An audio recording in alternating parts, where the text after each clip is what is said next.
She was like any other kid, really curious, a little awkward, trying to figure out where she fit in the world. But there was something different about her. She didn't see the world the way other people did. Not because of color blindness or anything like that, no. Her eyes worked fine during the day. It was just that. She couldn't see things when she was awake. Everything real, the streets, the people, even her own hands blank. But when she slept, that's when everything came alive. In her dreams, the world burst into vivid colors and shapes, full of movement and light. She could see mountains, oceans, cities, even people she'd never met in real life. She could touch and feel the textures of things that didn't exist when she was awake. Her parents thought she was just telling stories or having wild dreams. Doctors ran tests, but they couldn't find anything wrong with her vision. It was as if her brain was wired differently. Where others saw with their eyes, she saw with her mind's eye only during sleep. School was tough. Imagine not being able to see the blackboard or read a book properly. She had to learn everything by touch or sound. But she was smart and stubborn. She'd memorize lectures and rely on her friends to read out loud. Sometimes she felt left out, like she was living in two separate worlds. The daylight world where she was blind, and the dream world where she was free. When she talked about her dreams, people thought she was making things up. Or they called it imagination, fantasy, something not real.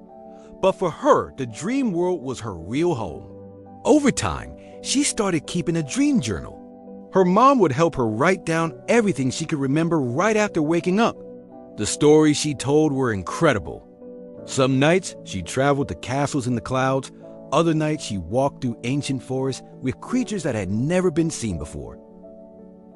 The really interesting part? The things she saw in dreams sometimes inspired inventions or ideas. She sketched devices or patterns from her dreams during the day, and some of them actually worked when built. It was like her subconscious was a secret genius, sending her messages through these nightly adventures.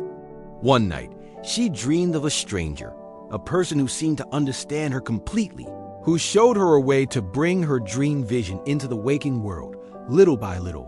When she woke up, she found a small glowing stone on her bedside table. It wasn't there before bedtime.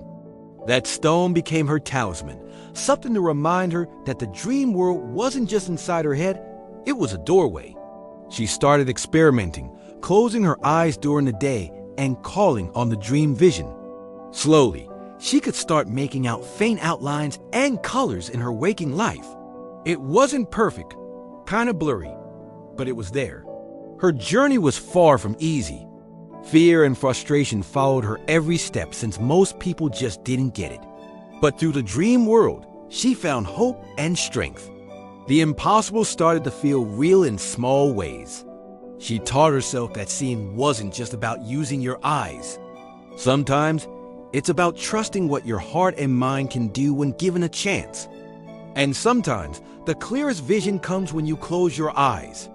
So that's the story of the girl who could only see in dreams, blurring the lines between darkness and light, blindness and sight, sleep and wakefulness. Maybe, just maybe, she's showing us that reality is bigger than what meets the eye.